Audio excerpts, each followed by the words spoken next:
Right, Hello, Matt. Chris. Yeah, not too bad. How Got have you my been? It's been a got your tea?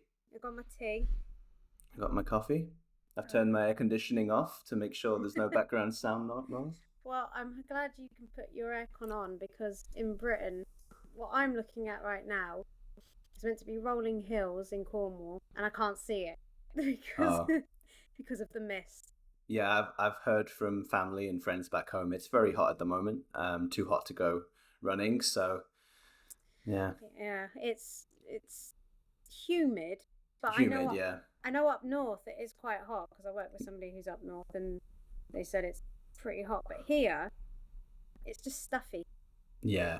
And you're right. Without air conditioning, I never understood air conditioning until I moved to Canada. That's when I realized why people have it. Yeah. And I remember I did that one summer a couple of years ago, I think 2022, where I worked from the UK. Mm. I went to the UK for a bit, worked from there, and it was I don't know, I was working upstairs in the house I was staying in, and it was so hot I couldn't concentrate.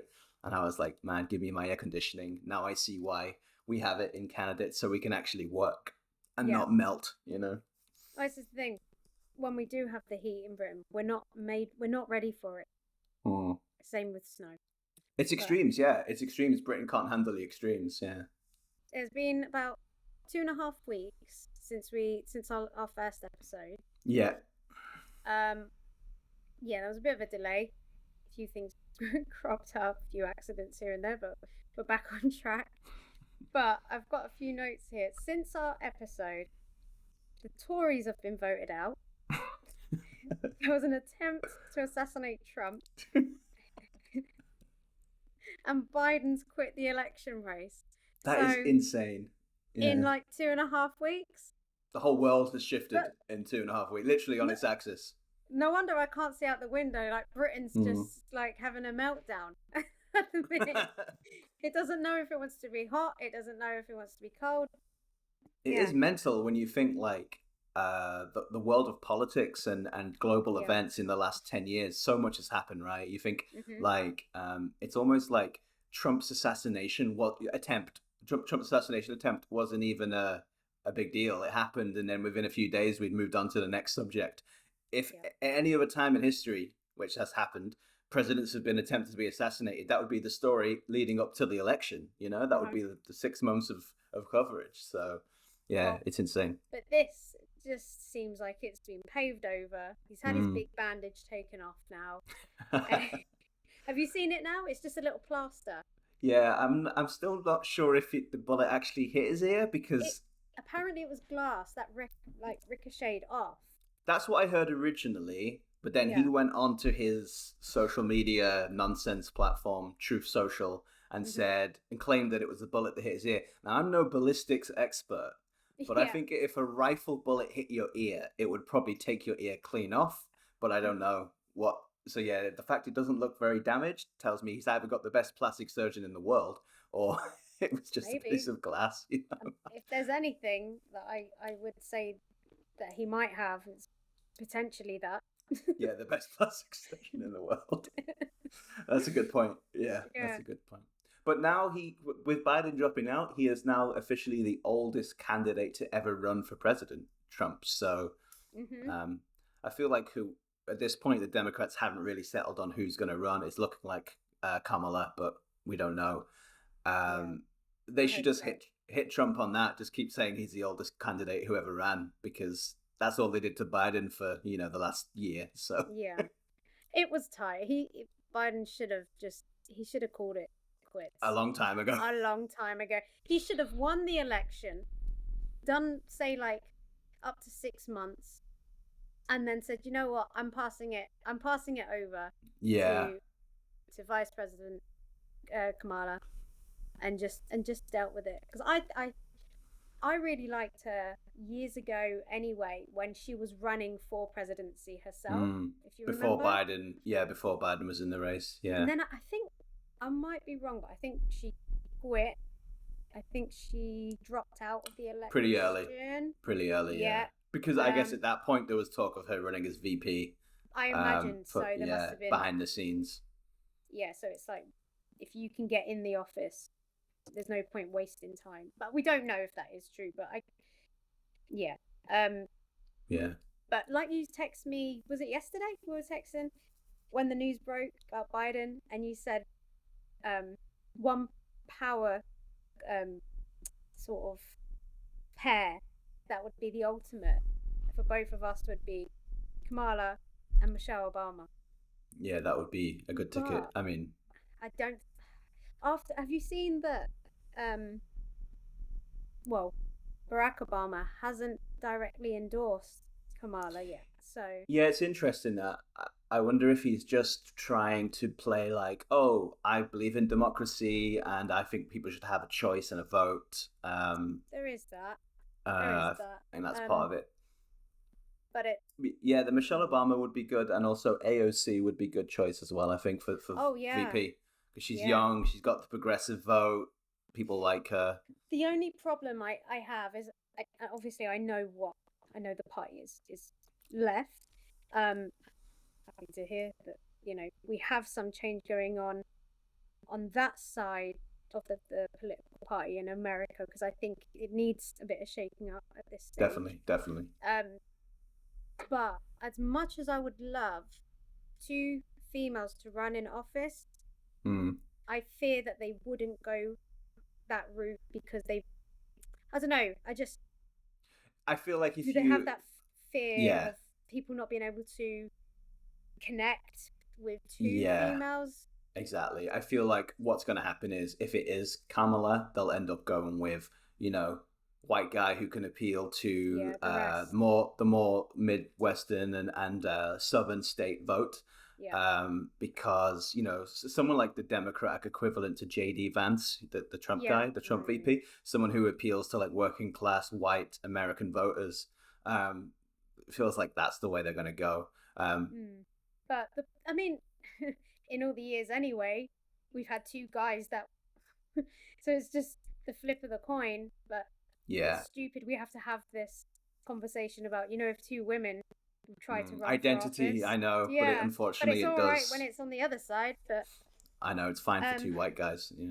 Yeah, and it's been 2 white guys running for hundreds of years. Like it's like as far as it goes back. Yeah, so, exactly. So, but yeah, we don't know. We don't know what they're planning really. And like in that podcast that we both listened to earlier today, that Kamala would have picked who would be her VP ages ago.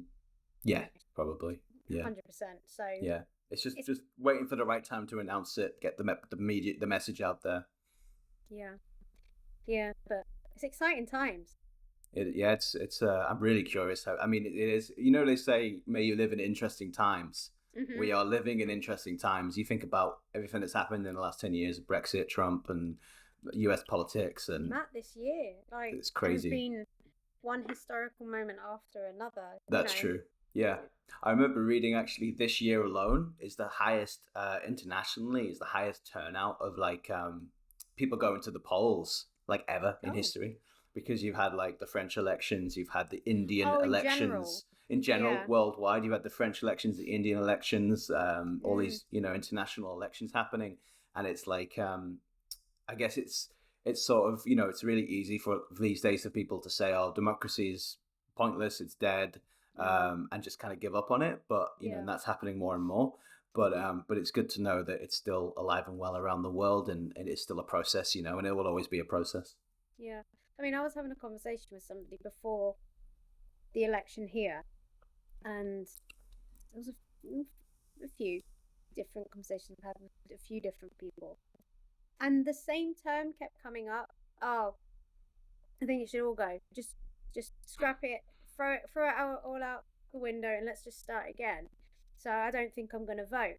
It's we're here again. It's like, well, we can't do that right now, and you not voting is not going to do that. No. So use the privilege you've got and just and vote. Well, some of the far right lot, like the really far right types, the types who love Trump and some of the more demagogue characters, they are already openly arguing that democracy doesn't work and we need a dictator, and that's kind of yeah, that's because they look at the dictators of history and say, yeah, they were awful people, but they got shit done. They fixed their country, and they use it as an example as to why we need to go back to like having a dictator. And it's kind of sad, but some people feel that way. Connecting elections, the election result with, say, media. Mm. I don't know if you've put up or know of this bit. So, what was her name? Nadine Dorries? Yeah, Nadine Dorries. She was the culture secretary. That was it. Yeah, sorry. So she was pledging to scrap the BBC TV license, TV license completely. In the manifesto for Labour, Keir Starmer has said he's not getting rid of it, but there's not going to be a price rise with it. So it's going to be like frozen almost? Kind of, yeah. And I was looking into this the other day, and I know you and me have separately spoken about TV licenses, and we're hearing it's becoming more and more of a thing that people are refusing to pay it. Yeah, there's definitely a sort of a movement to push back, isn't there? And I've been looking into it a bit more today as well. I'm just trying to hear both sides of the debate, trying to understand other people's points of it, right? Yeah. But I got some stats, and in 2022, so TV ownership was on the rise. So I can imagine that might be off the back of maybe COVID. When you're stuck at home for years, what else do you do, right? More you watch people TV. working from home, possibly needing more screens. Instead of getting a monitor, should we just get a telly? That's a good point. I do wonder if it's got anything to do with, say, the Klarna kind of thing that's going on as well. It's easier to pay. Payment plans are much more accessible now, aren't they, than they used to be? Everyone, yeah. Yeah. Last time I was in the UK, I was surprised you could use Klarna to get a takeaway. You can do it for your weekly shop now, Matt. It's like scary. Just Eat. Yeah, you can order a pizza on Just Eat and use Klarna to pay for it. Yeah. Crazy. So in 2022, TV ownership was on the rise, but the TV licenses were 9% lower, which was 6% lower compared to 2001. Okay. So it was already 9% lower to where we are today, and then 9% was also an increase of 6% lower to say at the beginning of this century. So it's really dropping. Yeah. But I mean, at the beginning of this century, there wasn't many other options, right? Exactly. You had Sky TV, but now it's like you can just watch streaming. You can just use your set-top box to access Amazon Prime, whatever. So it has changed a lot.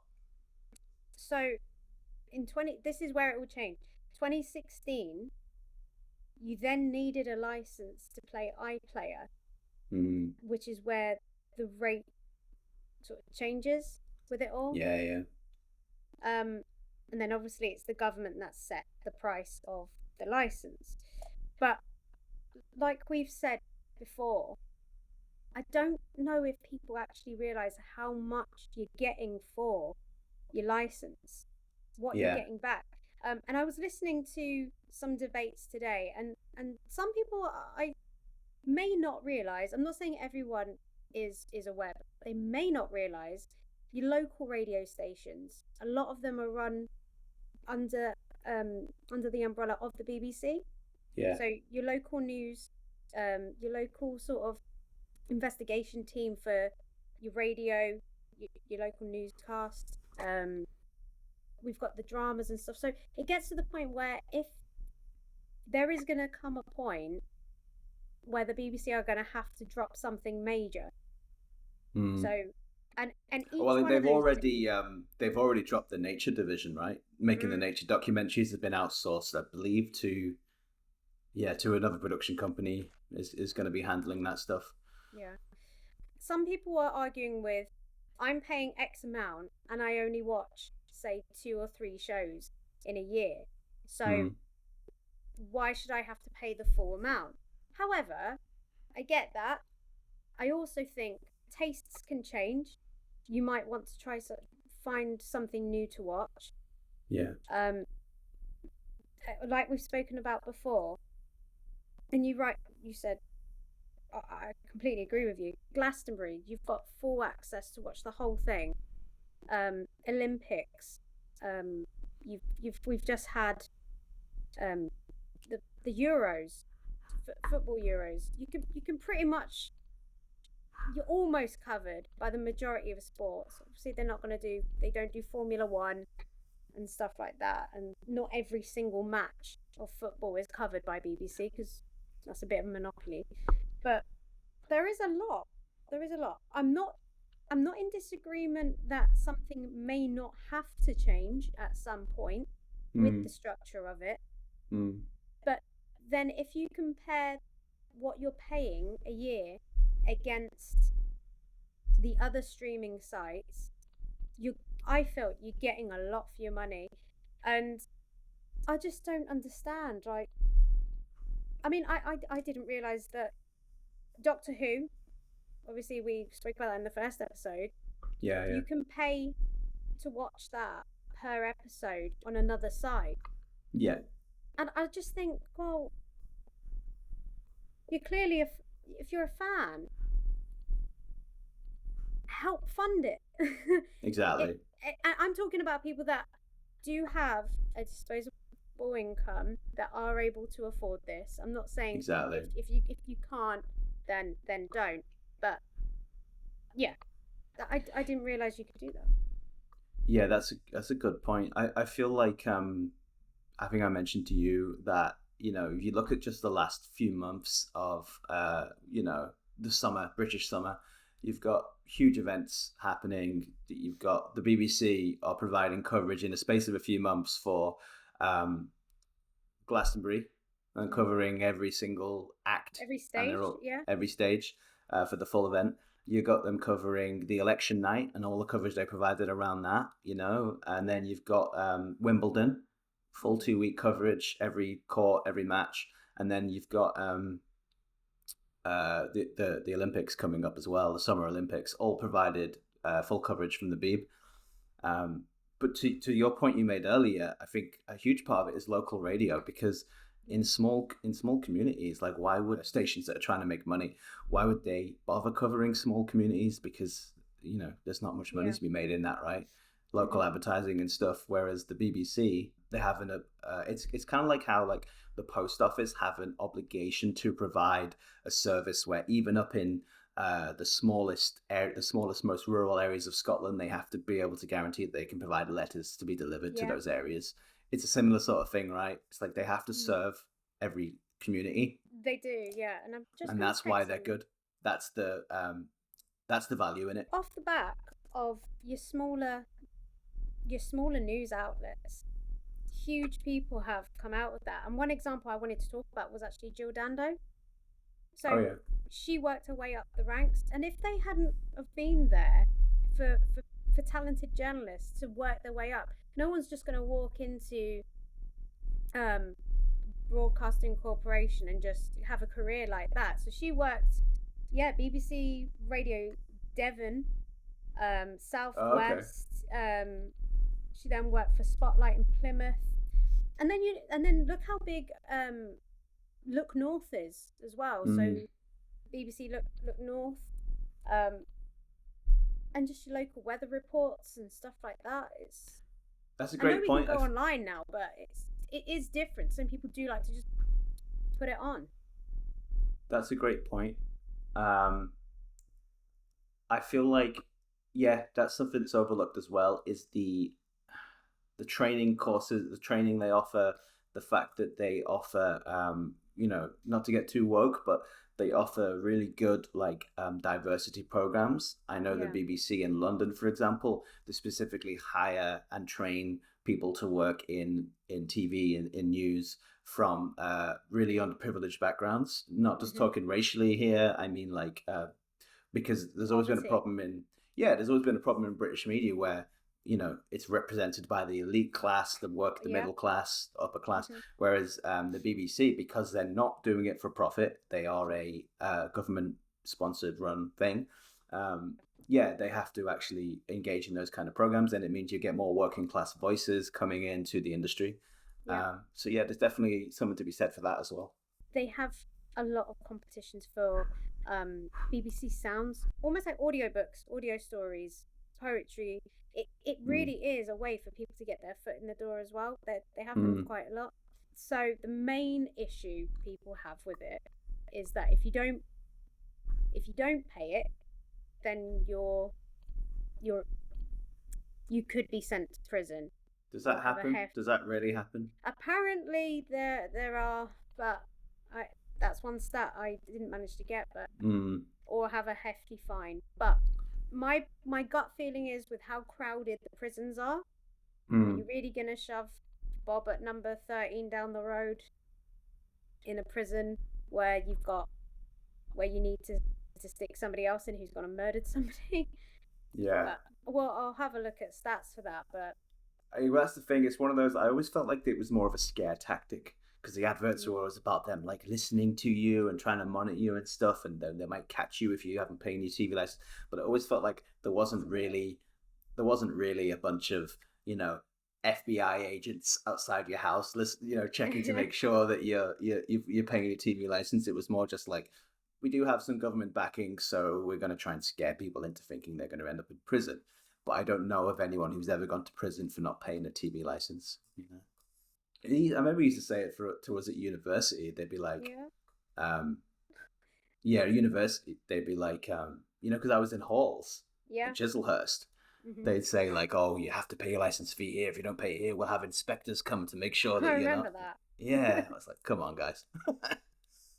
Apparently, this is on the Parliament.uk site, and it says about 1,000 people a week are prosecuted for non-payment of their license, for Okay. whom 70% are women. Okay. Recently, the use of the single justice procedure with one magistrate has meant that the mitigating circumstances are often not heard. The magistrate may even be sitting at home, so it's not even okay. I can't imagine there's many people going to prison over this. Uh, I mean, you got Keir Starmer saying right now there's too many people in prison, right? And they need to start reforming the justice system. And I know that, I'm not sure his name, but the UK have just put a new guy in charge of the justice system with Labour, who's much more on the air of like rehab and yeah. finding solutions other than just locking people up. So yeah, I can't imagine many people going to prison because they didn't pay to watch EastEnders. Cool. So our main thing today, our main topic, as we're in July, Matt thought it'd be a really good idea, and I agree, that we pick a few things that we've watched this year. Yeah, in the first 6 months of the year, like Yeah, from 2020, yeah, what we've enjoyed in 2024 so far. yeah. There's the things I've picked. There are other shows or films that I've watched and really, really enjoyed, but these are ones that I also wanted to talk about for certain reasons. One of them's kind of obvious, but I know you've watched it as well. Um, so yeah, do you wanna go first, Matt? Yeah, sure. So I feel like um, this is a new one actually. I just recently at the weekend watched the movie Longlegs, Oh yeah. which I went into it because it was one of those films I was recommended, but didn't read about, never watched the trailer, didn't know anything about it. I just heard it was a good horror movie, Yeah. so I went into it and really good movie, like low budget sort of, but kind of still looked great, kind of mid range budget thriller, I would Mhm. say. I would say quite influenced by like Twin Peaks, sort of Okay. FBI investigating with some supernatural elements. Very influenced by 90s David Fincher, like a Seven sort of, Yeah. weird cryptic codes and enigma things. And yeah, it was cool. And then just a batshit insane, absolutely insane performance by Nicolas Cage. Like he's Of just course. chewing the entire scenery throughout the whole thing. But Right, yeah, okay. I mean, what's not to love, right? You know, I love those kind of 90s psychological thrillers anyway. Yeah. But you add in a crazy performance by Nick Cage, it just made it made it top tier for me. So fully recommend Longlegs. Um, I wouldn't. Yeah, I don't want to spoil too much because Yeah. it's one of those movies you just kind of watch, but it's prepared for it to be crazy, I would say. What did you watch that on? So I went to the cinema to see that. Yeah, I Oh, in thought the I'm gonna. It cinema. was it was on here in Canada on the big screen, so I went to watch it. Yeah, big screen, old school style. Okay.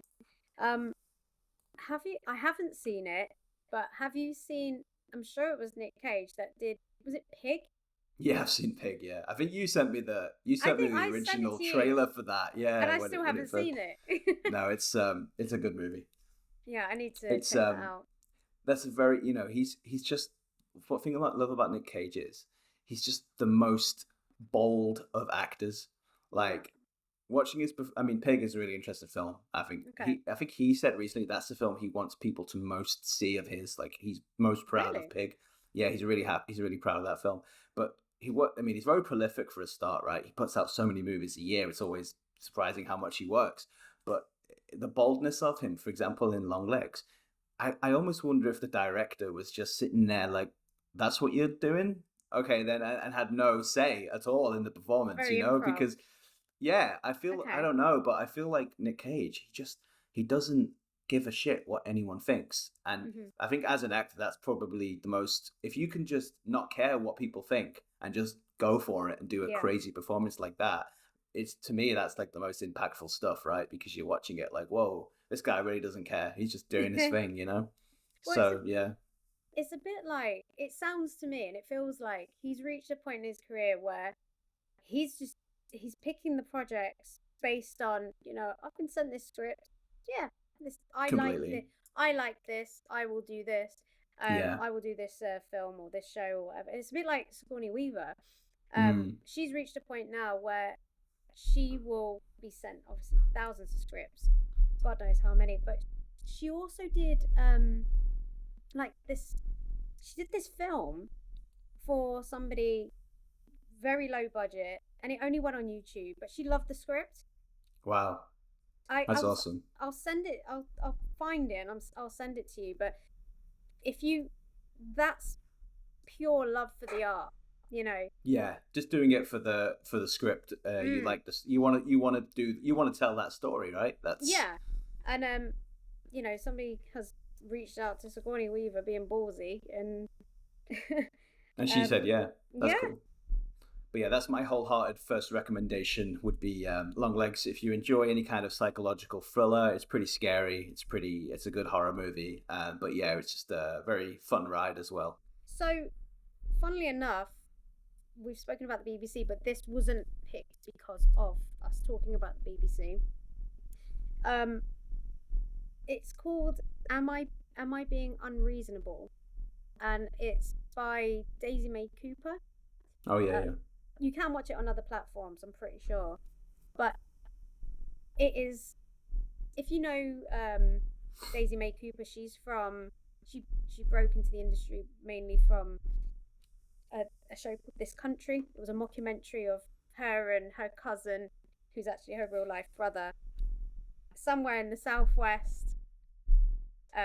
Very British, right? Very British. Very British. Yeah.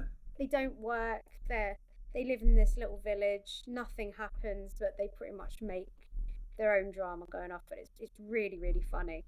But Am I Being Unreasonable is scripted, whereas This Country is improvised. It's more improv. Yeah, you can tell, but they know the direction they want to go in. That sort of thing. It's kind of like you have the beats of the story, and then you kind of improv the scenes, right? Which is always really always got to respect actors who can do that. That's a crazy talent as well. Yeah. I've got a feeling there's a few bits that are scripted within it, because there's certain elements you think, no way has somebody just come up with that. But I've got a feeling there are some improv sections. But heading back to Am I Being Unreasonable? It's a story about a woman, Daisy May Cooper, who at the beginning of the show, you see her kind of having this romantic moment with this guy, and this isn't a spoiler, by the way, because it's right at the beginning. Um, and he's about to get on the train or get off the train with her. I can't remember. And he gets his jacket stuck and he can't get it off, and he dies. Right. So the story is all about her life at this moment in time, in the present, and it's a dark comedy, but it's written so well.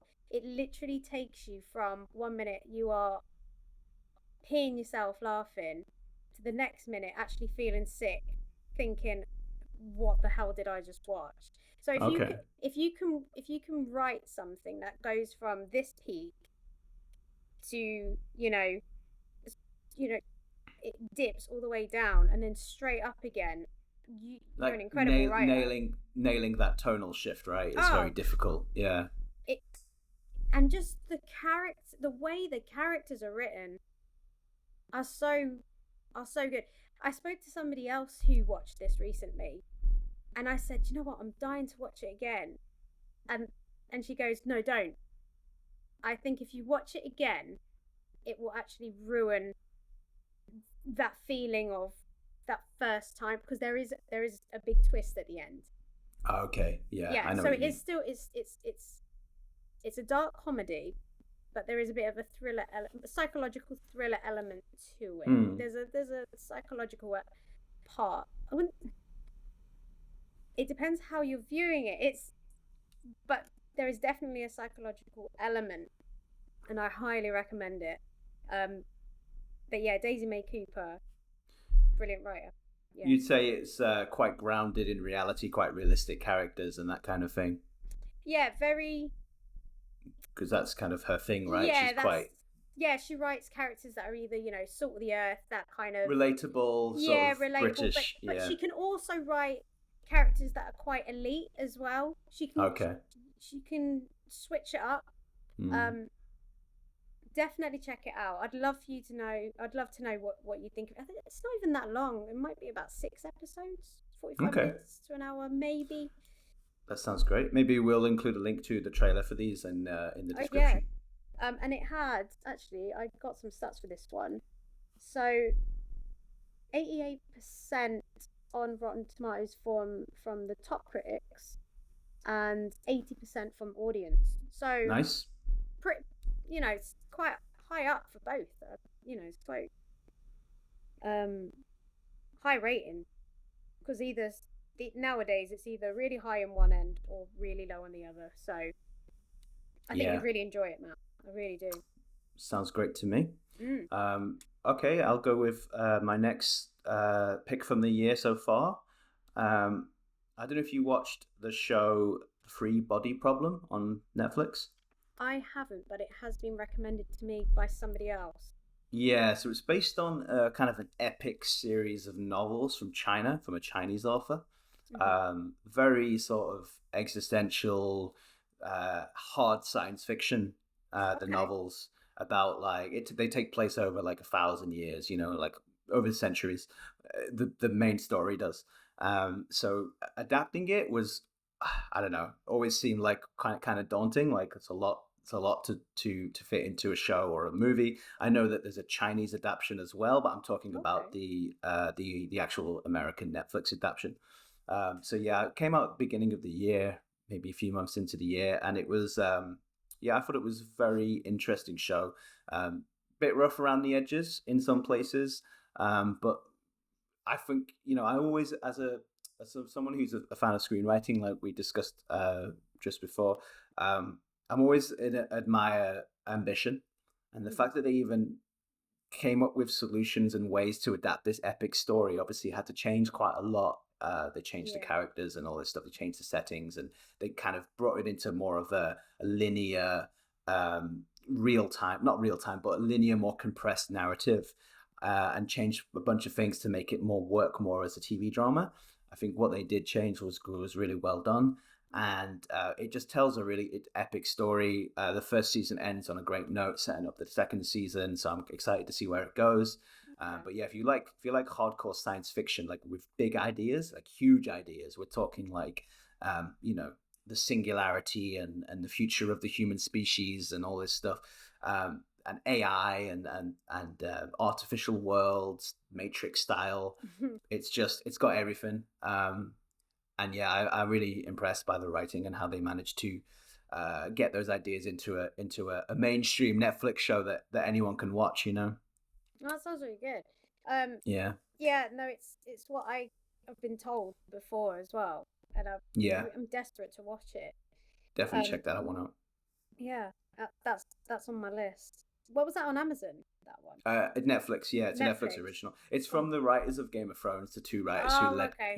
who ran Game of Thrones for like 8 seasons. Those guys, Hmm. they went on to create this show for Netflix.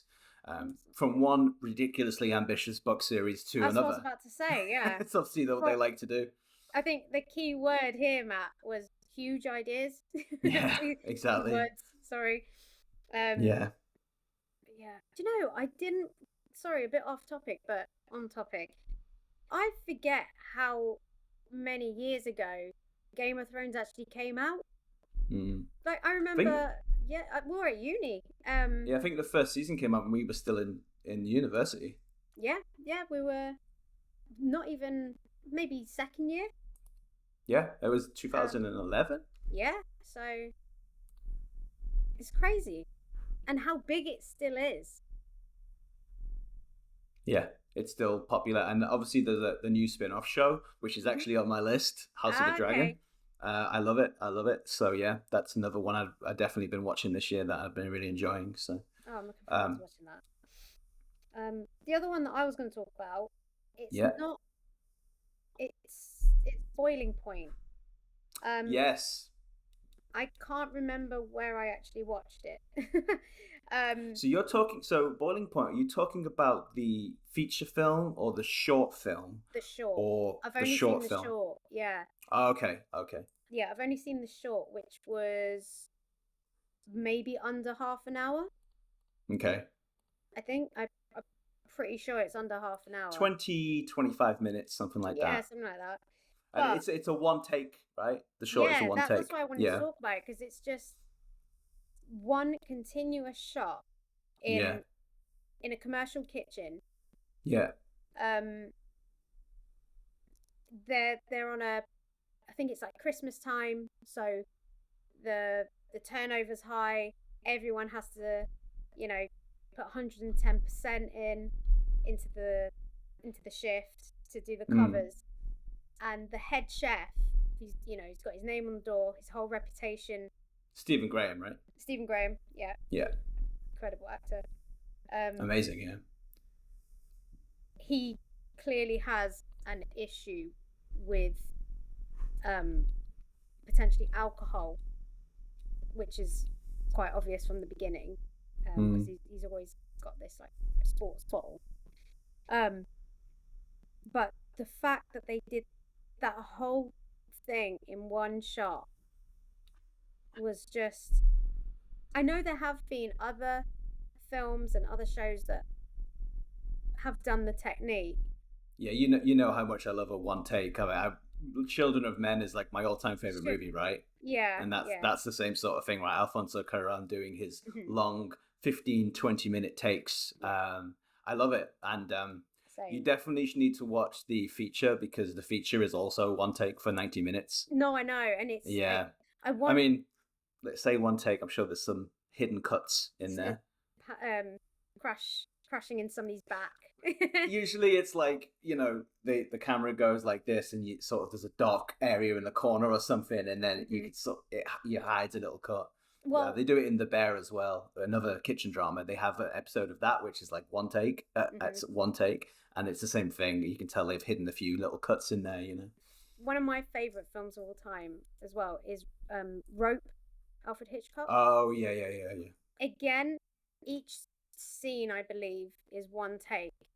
They transition from one to the other really nicely in that, don't they? That's That kind of literally it's like watching a play mm, and then it cuts. It's almost they've tried to translate that. It cuts to black for a second and then you hear.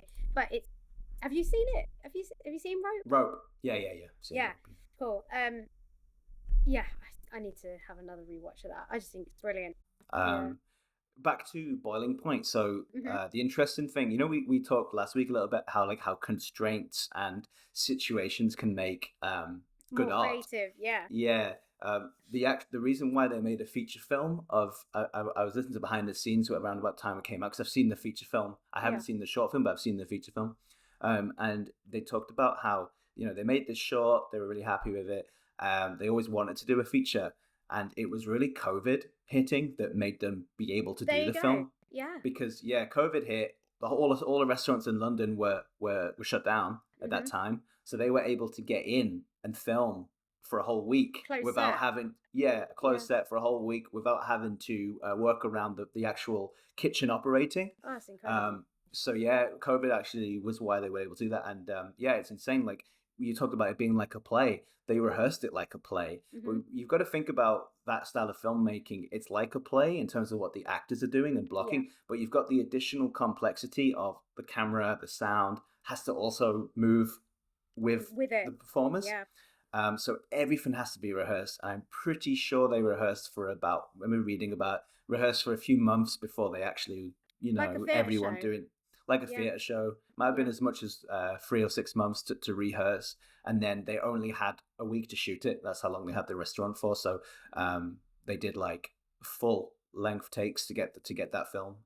It's Wow. it's amazing. I love it. I think it's incredible artistry, and No, I'm yeah, glad. love it. I'm glad you mentioned about the constraint thing, because I was thinking the other day about if you and me had been put, say, if you hadn't been in Canada and we'd been able to make something during COVID, and would we have made something that our creative juices had created years ago, and we're finally able to get out and try and do something? Or do we let the constraint of what's happening in the world create that? Because now COVID based stories are seeming to become their own genre. I don't Mm, I heard that in a definitely. podcast the other day. Yeah. But there uh, was a few movies that came out about, like, set during that time, right? There was the one some with, came out during it, and it's like, yeah, yeah. and actually, oh god, I've forgotten his name, from Boiling Point, main actor. Oh, Stephen Graham. Sorry, yeah, Stephen Graham. Did you see the one he was in with Jodie Comer in the care home? No, I haven't seen that. I heard it's good though. I It want to is watch it. Yeah, it's it's Channel 4, right? yes, yeah. Yeah. It's a hard watch. Mm. It's definitely a hard watch, but it's very good. He plays somebody who's living in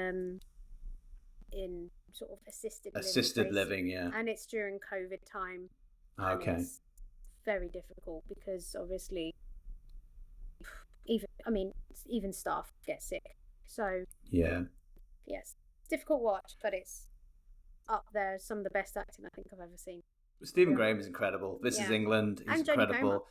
And yeah, true. But like Stephen Graham, I mean, like, they're Scousers, isn't it? So they're Scousers, both Yeah. Yeah. both of them.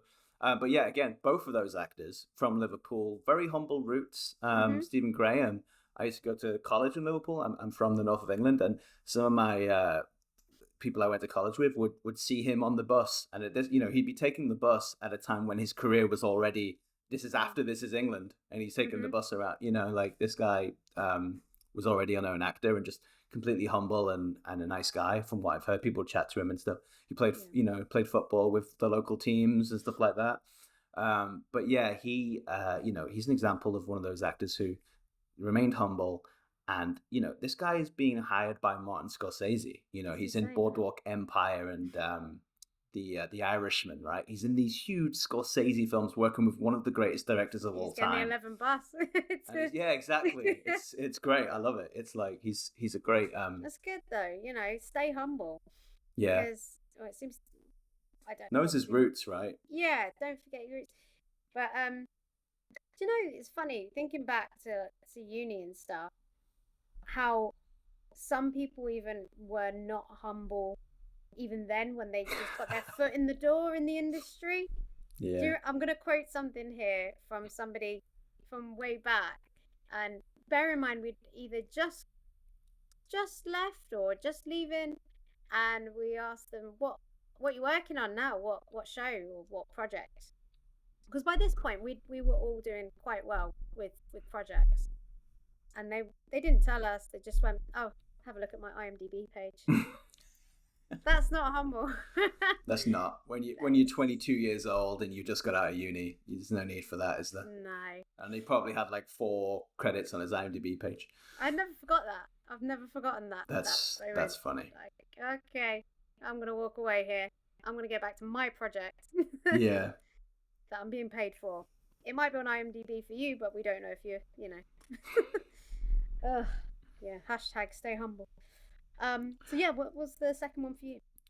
Yeah, so my next one, I've just going through my list now. I've got a bunch on here. I'm just going to choose the ones that are a bit more obscure, maybe people haven't seen, because I love Fallout and The Bear and stuff, but they're much more mainstream. So one of them is the series Mr. and Mrs. Smith, which is on Amazon Prime.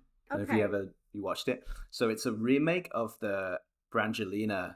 The movie. Oh, it is a remake. Okay. It's a series. It's an 8-part series, I think, or a 10-part series remake of that movie. Now, what people complain about remakes and stuff. What I appreciate with a remake is if you take a high concept idea, which they do it a lot now, where they'll take a high concept movie that came out, a 2-hour movie, 90-minute movie, whatever, and then they take that concept and they stretch it out to 8 episodes in a way where they can really explore all of that. They can really explore that one idea in more depth and detail. Yeah. So that's a great, it's one of the things I loved about this Mr. and Mrs. Smith remake. The idea of 2 secret agents being forced together into a marriage and slowly falling in love over a course of time, hating each other at the beginning, but eventually falling in love. Very different people, and they're not really married, but they're pretending to be, and they're put in that situation. It really works for me as a series. Helps that they cast 2 brilliant actors, and they didn't go. They sort of. It's not much of a spoiler because it happens at the very beginning of that first episode. The very beginning of the first episode, they cast 2 gorgeous, handsome, great-looking actors, and they have them like in a scene together. And you think, oh, they're going for this like Brangelina thing. They've got Isa Gonzalez, this beautiful actress, and Alexander Skarsgård. One of the hottest guys alive. Elvis. Those 2. I played Elvis. Yeah. They put those 2 in a scene together at the beginning. Okay. This is kind of a spoiler. So you think it's going to be about these 2, and then they both get killed off because they're agents, right? Yeah. They both get bullet in the head. They're dead. Like in the first scene of the whole show, and then it introduces the actual Mr. and Mrs. Smith because it's an alias, right? Mr. and Mrs. Smith is an alias, and then that's when they sort of establish it. We're not going to be like the Brangelina movie. We're going to be much more grounded, realistic, and explore much more realistic characters. So they bring in these 2 people who are both socially kind of outcasted, awkward, never got on, never were able to have real relationships, sort of people. So yeah, it's really interesting, and they're not the best looking people. I mean, Donald Glover and Maya Erskine are the 2 characters. Donald Glover's obviously a good looking guy, but they're not like your typical Hollywood A stars. But yeah, it's really good. I fully recommend it, and I've kind of spoiled the first episode a little bit, but the show just gets better from there for me. So I love it when films do things like that. It's almost like it's not really on par, but it kind of is on par. When they didn't credit, was it Arnie for Expendables 3 or 4, and then he suddenly turns up. So I love using like that as almost a tool for a shot. It's like meta storytelling. Of telling a story. But trying to keep it quiet. But that sounds really good. I wonder if Angelina Jolie and Brad Pitt have watched it. Yeah, I don't know if they're exec producers or anything. I haven't looked into that. But yeah, put it this way, it's much better than the film. I was never a huge fan of the film. I was never a huge fan of the film. It was just, it was okay. But this show was actually surprisingly in depth and some great acting, and just really explores the idea of like relationships in a way that I didn't expect it to. It's great. That's really good. Though I might check that out. The next one the last one I've got on my list. It's an obvious one, but I thought I'd throw it out there because I really enjoyed it. this one, I'm not going to say its name yet. I watched it before the hype. Really, I think I really know what enjoyed it. you're talking about. Yeah, I enjoyed it so much.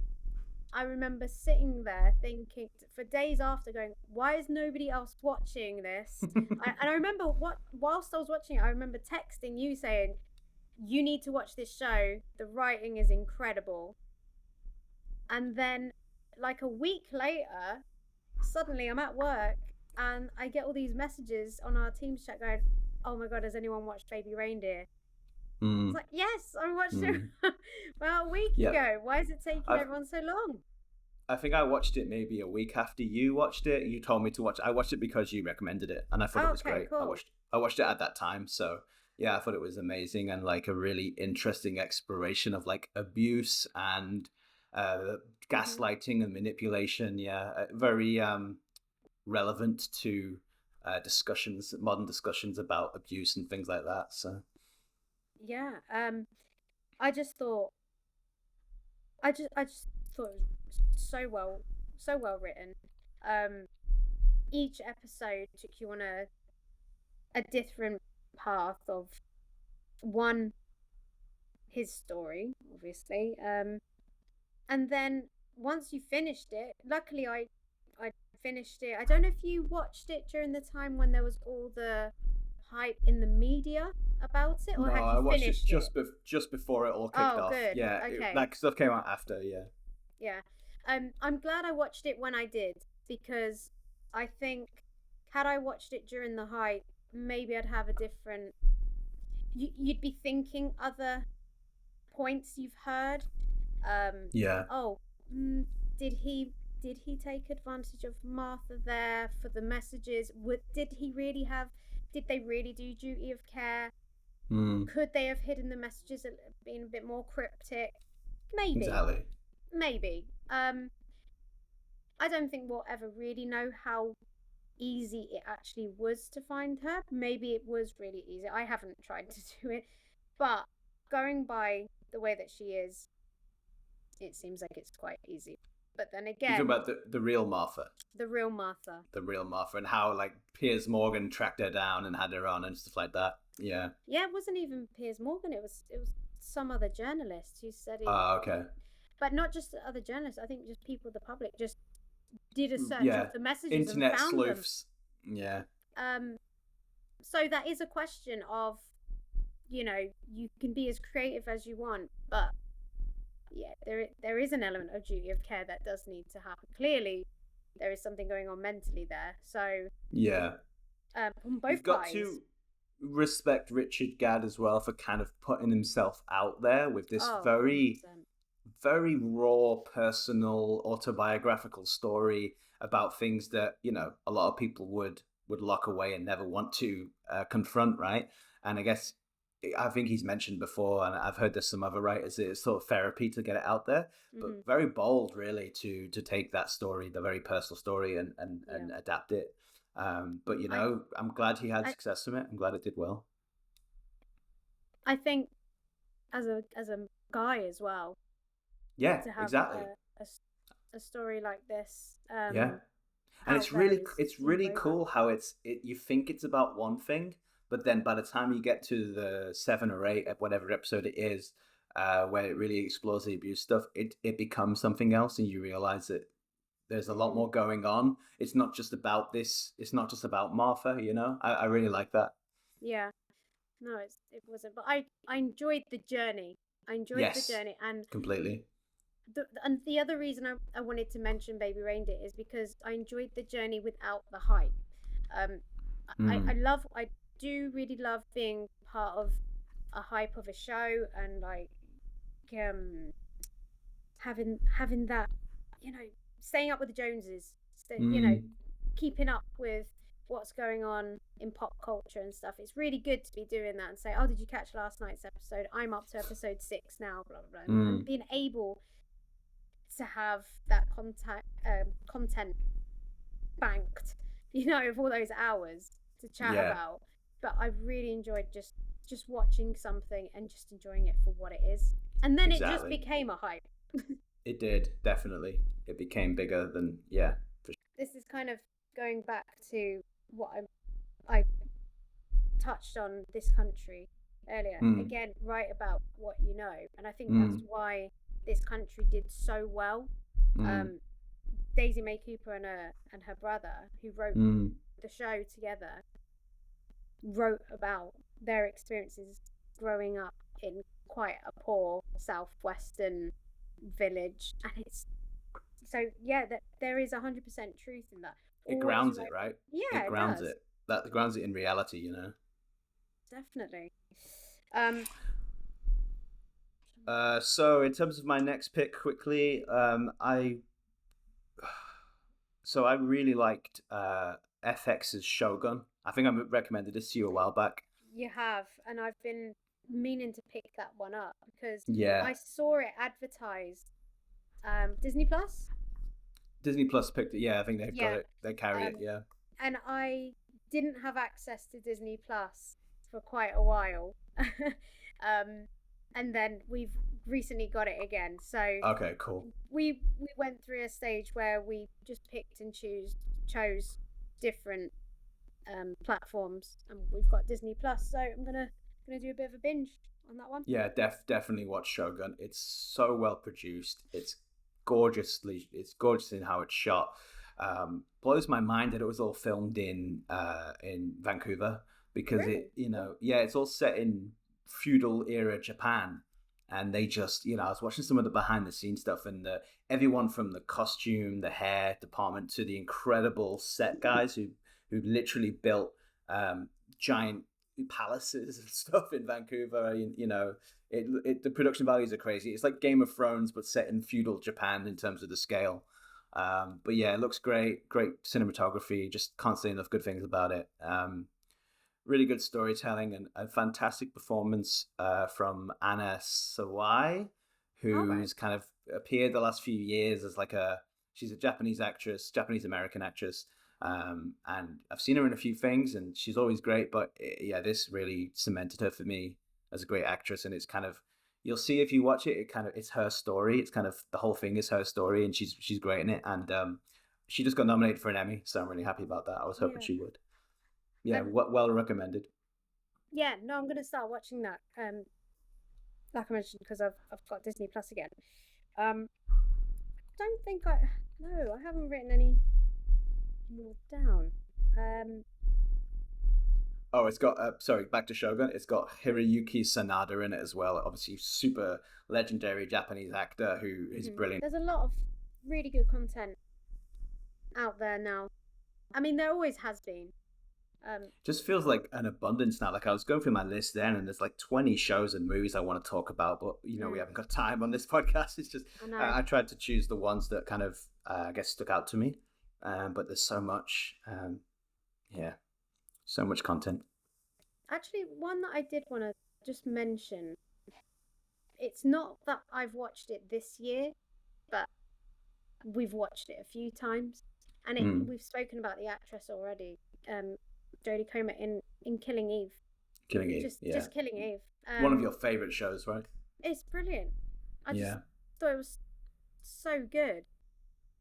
And then having her play off against Sandra Oh, one of Yeah. the great actors as well. It's genius, really genius casting for both. Really like what you recommended there, Matt. There's some stuff that I know you've told me to watch numerous times, so I'm gonna get. It's finding time nowadays Exactly. to get round to them all, but definitely gonna catch up with some of those. Yeah, or drop us a message or somewhere if there's anything you want us to chat about, or you recommend anything for us to watch or listen to, and Yeah, we'll check it out. we'll include a link to our socials as well in the description, so you can check us out on there. And yeah, thanks again for listening. Yeah, thanks for listening. See you later. Don't forget, we post episodes every other Friday, in perfect timing for you to pick a weekend film. Follow us on YouTube, X, and TikTok.